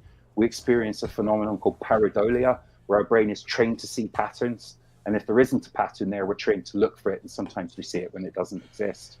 the interesting thing for me is that because human beings are not just storytelling machines, but noticing machines, if we're being sent to coordinates by a machine algorithm, even if that algorithm isn't conscious, that data from us is coming back and being processed. And even whether it's true or not, that's the question I ask in the book is, what are we teaching the machines about our human experience? Because we're going out there when we play Randonautica and literally configuring the territory of the real and reporting it back to a machine intelligence. If one was going to create the basis for an ancestor simulation, Randonautica might be the kind of place where they would start. So that's why it's a fascinating one for me, is I think it kind of speaks to the fact that we could be in a simulation and can't prove it. And you can literally get a machine on the internet to tell you to go to a random location, and maybe you just spot, you know, the same cloud just repeating a little too obviously, or you find a space where the wall is just clipping a little bit like it does in an area of a video game where you're not supposed to go, you know? Two points on that I'd like to make. One, for anyone that doesn't know, if you ever think that you're dreaming, if you look at your watch or a clock, find out the time, and then that's how you know that you're sleeping and you're dreaming. And what do you call it? What do you call that? The dream when you're in control? Lucid dreaming, yeah. Lucid dreaming. So if you think that you're dreaming, you go, this is a bit weird, this doesn't seem right. Look at your watch will be a psychedelic mess, or the clock will be going spinning round really fast, because for some reason the sleeping brain can't figure out clocks. Or mobile phones to a lesser extent, but you can't look at your phone. Yeah, the numbers are all jacked up. I've never been able to lucid dream. I've wanted to do it for years. I've done it, man. Once you know that you're doing it, you can do it. But the reason that I stopped doing it was because I believe that lucid dreaming is the cousin of sleep paralysis. So I have had sleep paralysis a couple of times. Usually I brought it on myself, maybe by not sleeping properly over the weekend. Do you see entities? So a shadow, yeah. So basically, you wake up and you can't move. Basically, so you wake up and you can't move. Nope. I've heard people talking about the old hag or the Hat Man, which is more kind of in Reddit threads is kind of related to Benadryl. Nothing like that. Just like maybe a shadow, but you can't move and you can't wake up. So just for anyone who ever suffers from sleep paralysis, I figured it out, and this is from a random thread, but it actually works. What you do is, imagine a happy place. So it might be a real happy place, or maybe you could invent one right now in your mind.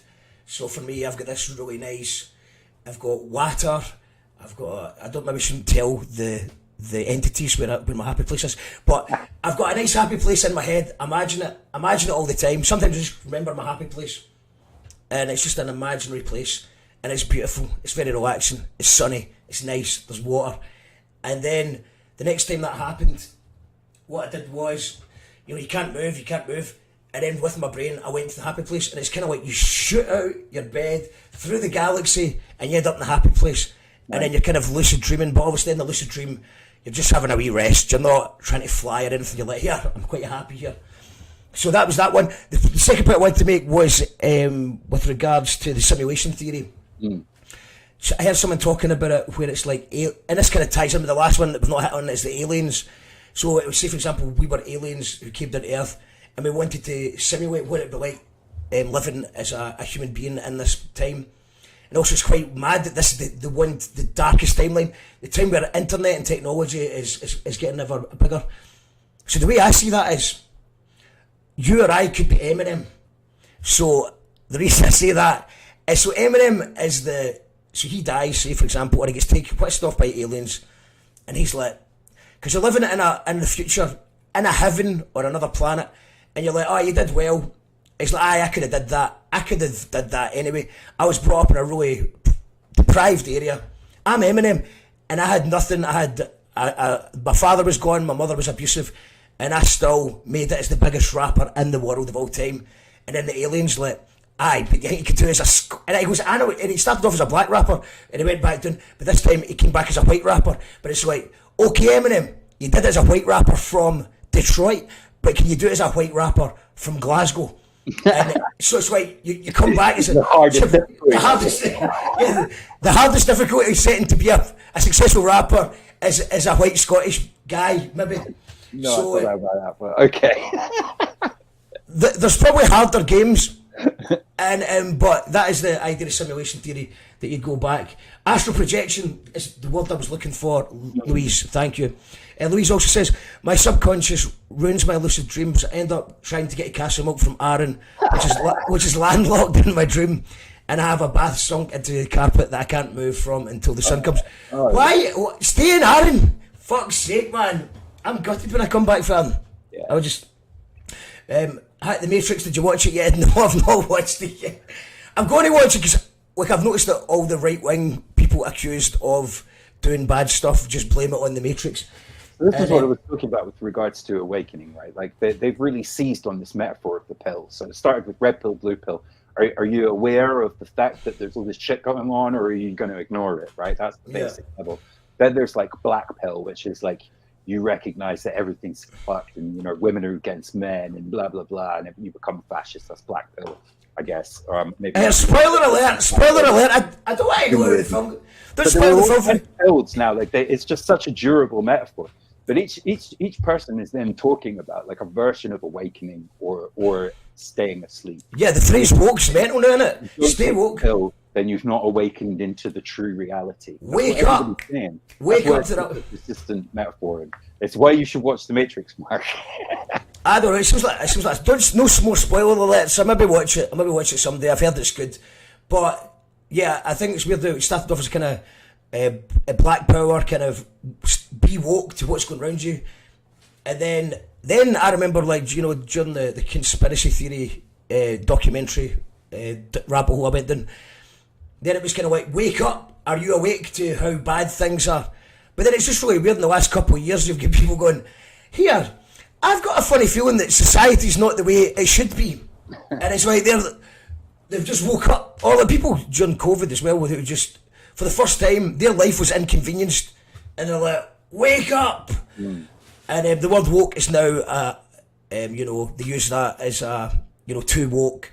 And I kind of know what it means, but it's got different meanings.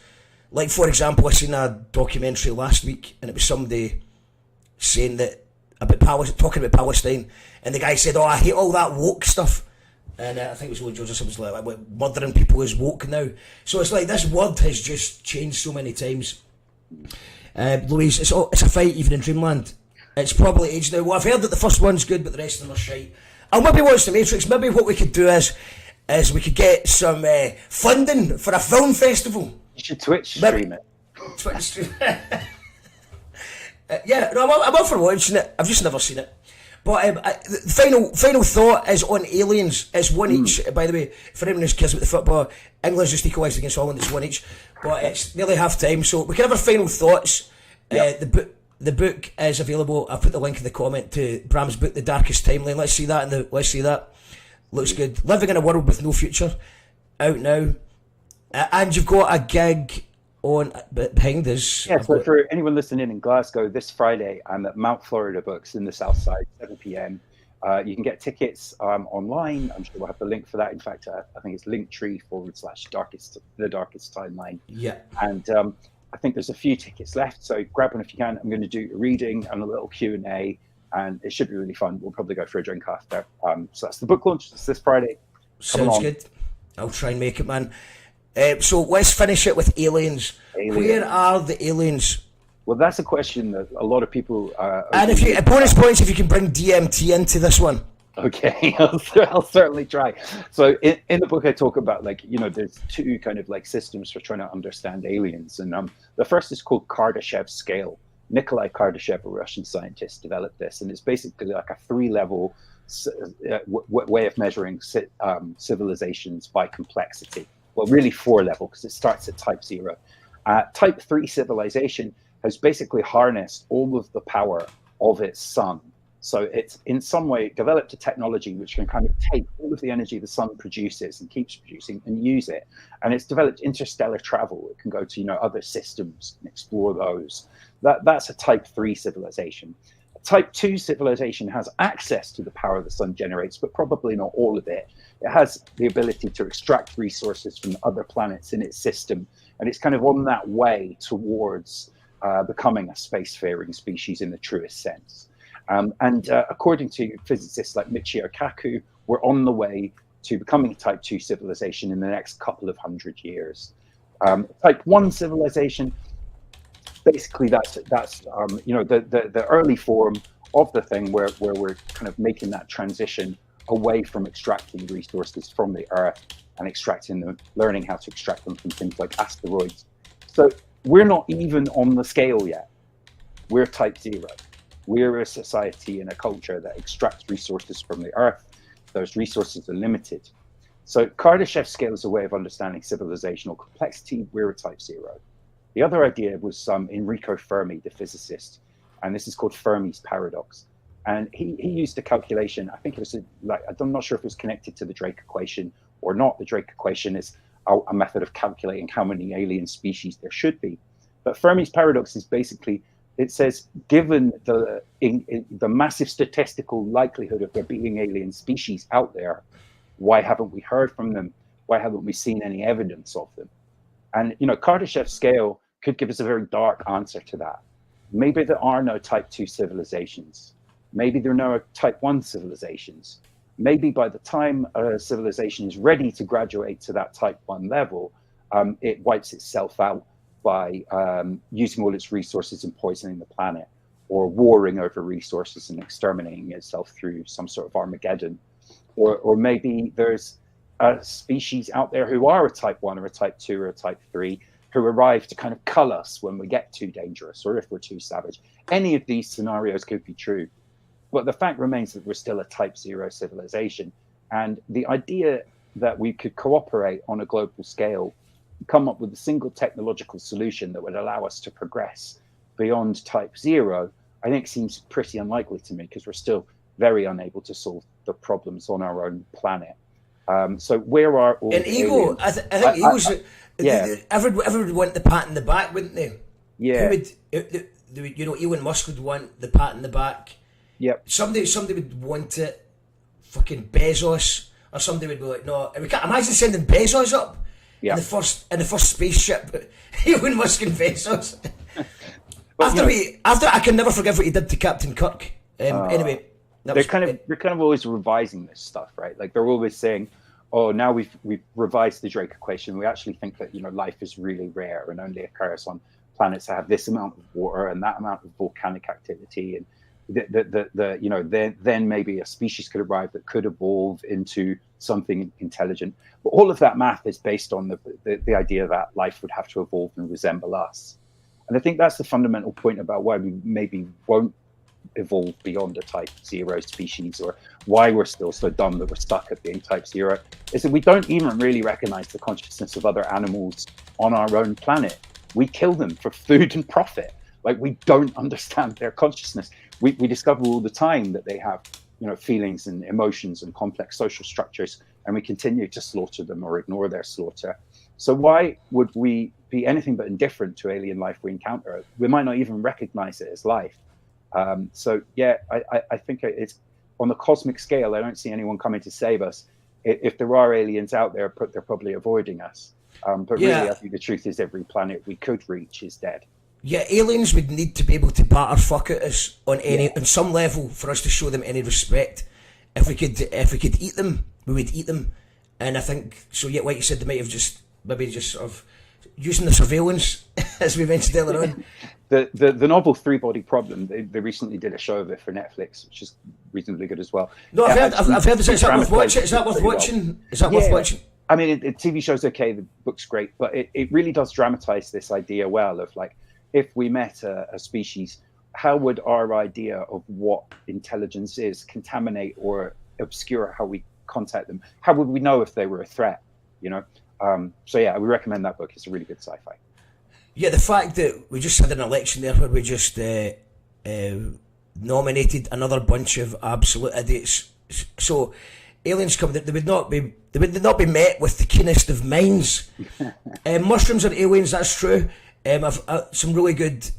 Was it fungi? What's that fungi one that Paul Stamets does? I found that really interesting. Cephalopods, I think, as well, are a candidate for aliens. Like, if you think about the cephalopod, it's so different from other. Sorry, I don't actually know what you mean. Sorry, like jellyfish and octopus. Oh yeah, got you. Yes, They're just so crazy different. They have like a different kind of intelligence. My pet octopus is incredible. Worth watching as well. The guy who was like dating the octopus. It's not date. It was dating the octopus. No, I've not seen it. No, he was no, he wasn't dating. No, he was pals with the octopus. But it just showed you how intelligent they were. Like I was at a seafood place in Mexico, and it was like I've never had octopus before, and I'm definitely not having it now. So delicious. It's a very interesting one. My pet octopus. That's actually probably I'm going to play us out with non-zero. But I'm going to ask you one more thing. So get Friday night in Mount Florida. The links, follow Linktree/Darkest Timeline. The links are all around here. Make the show on Friday if you can. Buy the book if you can. And I'm going to end with one of Bram's alter egos, Texture, with a really good song. Probably my favourite song of yours is Non-Zero.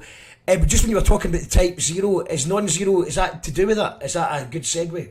Non-Zero is kind of a tune about like how and can we avoid this shit. The idea of non-zero is that like a zero-sum conflict is where one side has to lose in order for the other to win. And we're involved in so many zero-sum conflicts here. And I think like there's a very strong pressure to view the world in zero-sum games. Like if you help someone, you're fucking over yourself some way, right? The only way that we win is to join hands and play the game as if it's a non-zero-sum game. So that's kind of what the tune's about. But before we go into the tune, can I just say this has been such a pleasure, and I've long wanted to do this because I think like lyrically, we both sort of write about collapse and dystopia. One of my favorite T-shirts is the "Who Took Utopia" T-shirt. You do. I see you rocking it in Aaron. I rock that all the time, man. It's been a real pleasure, and I think like that would be another good show we could do, maybe, of like going head to head on some of the lyrics we've written. I'm up for that, man. Definitely, anytime. Bram, I could talk to you all night, but we're just going to keep. We've done 2 hours. So unbelievable. we'll do another 2 hours soon, man. Thank you very much for coming on the show. And Stuart says, great show, really enjoyed it. We've got Richard, thank you, really enjoyable. Great show, it's discontent, empathy and connection. Bravo, guys, great show, Mark. Bram, you're a legend. So can we end on a bit of hope? Because that's obviously, that's what I loved about Non-Zero is, because it just sounded like, maybe not lyrically, but it sounds like, well, as you've just explained, there is hope in it, but you can hear the hope in it. And obviously that's what I do when I write. It's about collapse, about social situations, it's about the darkness, but I do try and end with a bit of hope or a bit of humour. So can we end on a bit of hope? I think where I find hope is in the idea of preserving things. You know, I mean, it's a cheesy line from The Last Jedi, but we've got to save what we love, not fight what we hate. And that's a very, very grossly oversimplified way of putting, a statement of hope for the challenges that we face. But I think sometimes you do have to keep to those like very simple principles. So yeah, whatever that means to you, however you carry that out in your life, I think that's a principle that gives me hope, and I try and live by it. Amazing stuff. Love to everyone, says Louise. Lost the Two versus Ali. Slatebacks, says Angela. And thanks, Angela, for buying the book. Amazing stuff. Fantastic show. Mate and Aaron, come to Ministock, says Stephen. Stephen is is a legend, one of the bananas. That's August the 4th. I believe August the 4th and 5th at Strathallan Castle. I hope to be there too. I agreed to try every day. Mark, love your promise. Make love your promise. Yeah, make love your promise. It's a great way to put it as well, Stuart. Thank you very much, Bram. Go and buy The Darkest Timeline. And if you're not much of a reader, then you can check out Bram's podcast, which is called Strange Exiles. You won't find it on YouTube, but you'll find it on Apple, Spotify, and all the other podcast places. Also, You Call That Radio has done a lot of good work this last month. We've got about 12 new or old episodes up on the podcast pipeline. So if you like an audio podcast, then you can switch between You Call That Radio and Strange Exiles. And check out Bram's tunes. You're about to hear one just now. This You Call That Radio. We'll be back soon. This is Non-Zero. Thank you, Bram. Cheers. Peace, Mark. Bye. Tune. lose, when I lose, then we're all gonna lose in the end.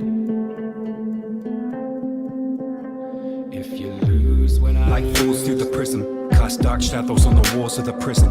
I saw the bars from the day I drew breath to the day I met death, but they still didn't listen. Driven, years deep in the mission, unsatisfied with the kicks I'm given. Visions, I know what it is and it isn't. Walk past everything trashed in the schism. Play that part, I'm assigned, I'm a villain. Clone crucified by my own ambition. Lost count of the flesh that I've ridden in pursuit of the path and the lines I've written. Prophecies told unbidden. Listen as the bassline's thicken. Just as the pulse in your veins must quicken. Feel it when your eardrums glisten. On the crest of a wave when they end transmission. Words lost in the partition. Such a vast transition as we gasp on the shores of a broken Britain. Trust me, they don't wanna listen. Light falls through the prism. On the bars of the prison. Both born losers, zero-sum games in a hollowed out future. Fight to the death, fight to the last breath. Fight to the second you're the last one left. Non-zero, gripping that tightly. Last gasp of a dream, well it might be. Stay present, stay in that breath. Don't let go, we're the last ones left. Both born losers, zero-sum games in a hollowed out future. Fight to the death, fight to the last breath.